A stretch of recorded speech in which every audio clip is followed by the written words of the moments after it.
Hola! Toleleje, toleleje. Kunin at basahin. Kunin at basahin. Ako po si Kuya Sam Pagaduan, ang inyong kasama sa ating lumalim at mamunga Gospel Reflection. Ngayon ay April 20, 2026. Ang mabuting balita ng Panginoon ayon kay San Juan. John chapter 6, verse 22 to 29. Kinabukasan, nakita ng mga taong nanatili sa ibayo ng lawa na naroon pa ang isang bangka. Alam nilang si Jesus ay hindi kasama ng mga alagad, sapagkat ang mga ito lamang ang sumakay sa bangka at umalis.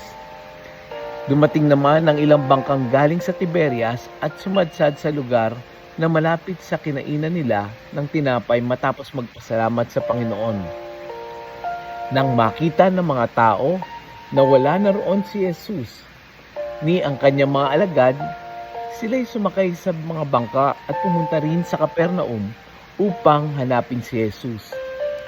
Nakita nila si Jesus sa ibayo ng lawa at kanilang tinanong, "Rabay, kailan pa kayo narito?" Sumagot si Jesus, "Sinasabi ko sa inyo, hinanap niyo ako hindi dahil sa mga kababalaghang nakita ninyo, kundi dahil sa nakakain kayo ng tinapay at nabusog. Gumagawa kayo upang magkaroon ng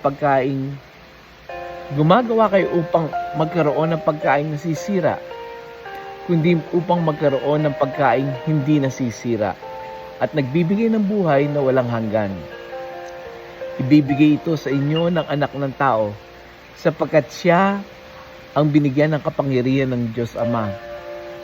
Kaya siya'y tinanong nila, "Ano po ang dapat namin gawin upang aming maganap ang kalooban ng Diyos?" "Ito ang ipinapagawa sa inyo ng Diyos. Manalig kayo sa sinugo niya," tugon ni Jesus. Ang mabuting balita ng Panginoon. Pinupuri ka namin, Panginoong Hesukristo. Happy Monday po sa inyong lahat. Yung gospel po natin ngayon, ito po yung setup pagkatapos ng himala ng pagpapakain ng 5,000 na kung saan muling hinanap ng mga tao si Jesus. Tumawid sila at nang makita siya, tila handa na silang sumunod muli. Pero agad na sinabi ni Jesus ito, sabi niya ganon, "Hinahanap niyo ako, hindi dahil sa akin, kundi dahil nakakain kayo at nabusog." Kung titingnan natin, medyo malalim na pasaring ito. Dahil ipinapakita ni Jesus na maaring lumapit ang tao sa Diyos, pero hindi pa rin malinaw ang tunay na dahilan kung bakit niya ito hinahanap. Hindi masama ang lumapit kay Jesus, dala ng pangangailangan. Natural lang yon. Siyempre, kapag may sakit sa pamilya, lumalapit tayo. Kapag may problema, nagdarasal tayo. Kapag may mabigat na dinadala na kailangan ng tulong, lumalapit tayo. Pero ang tanong, ano ang ginagawa natin pagkatapos natin matanggap yung kailangan natin? Hinahanap pa rin ba natin si Jesus?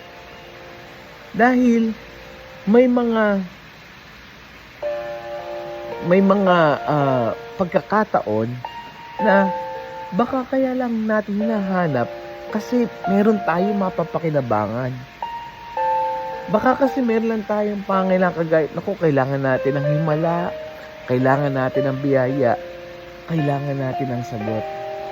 Pero kapag tahimik na, kapag nakuha na, wala na. Kaya anong sabi ni Jesus? Pagsikapan ninyong hanapin yung pagkain na hindi nasisira, kundi hanapin yung pagkain nagbibigay ng buhay na walang hanggan.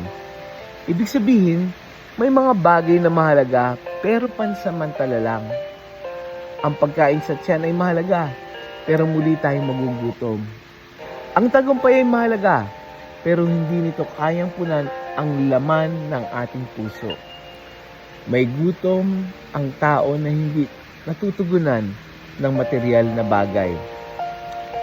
Kung susuriin natin ang araw-araw nating sa araw-araw nating buhay, minsan sobrang abala tayo sa mga bagay na pansamantala. Sobrang abala tayo sa pag-aaral, sa trabaho, sa bayarin, sa plano natin, sa mga achievements natin. Yes, lahat yan mahalaga. Pero minsan sa sobrang focus sa mga ito, nakakalimutan natin yung ating kaluluwa. Remember, may mga pagod na hindi tulog ang sagot. May mga lungkot na hindi pera ang lunas. There is an emptiness na hindi accomplishment ang makapupuno. Kasi nakita na natin yan, maraming tao na they have a lot, pero still, wala silang peace of mind. Kaya ngayong araw na ito yung pagnilaya natin. Una, tanungin natin yung sarili natin, ano ba talaga ang hinahanap ko kay Jesus ngayon? Mahalagang maging tapat yung ating puso. Lumalapit ba ako dahil sa pangangailangan lamang o dahil nais ko ring makilala ang Panginoon ng mas malalim? Ito yung challenge sa atin ng gospel for today. Let us pray. Panginoong Jesus, turuan mo akong hanapin ka. Ngayong Lunes, hanapin ka ng puso ko. Hindi lamang dahil may kailangan ako, kundi dahil ikaw yung tunay na kailangan ko. Kapag sobra kaming abala sa mga pansamantalang bagay, tapitin mo ako, Lord. Paalala mo sa akin na may mas malalim pa na dapat akong hanapin. Bigyan mo ako ng pananampalatayang hindi lamang naghihintay ng himala, kundi yung marunong manatili sa iyo. Amen. Friends, i-share natin yung audio gospel na ito. Baka may kakilala kang pagod na, masyadong abala, o naghahanap ng mga bagay na hindi niya may paliwanag. Share natin yung audio gospel na ito sa ating mga kaibigan, sa mga GC, kamag-anak, kapamilya at classmate. Minsan, yung simpleng pag-share ay nagiging paalala na hindi para lahat ay pera ang sagot, kundi ang kailangan makilala ang ating Panginoon. Muli, ako po si Kuya Sam Pagaduan, lagi nag-aanyaya. Halina, tayo ay lumalim at mamunga. Lumalim sa pananampalataya at mamunga na mabubuting gawa. God bless us all.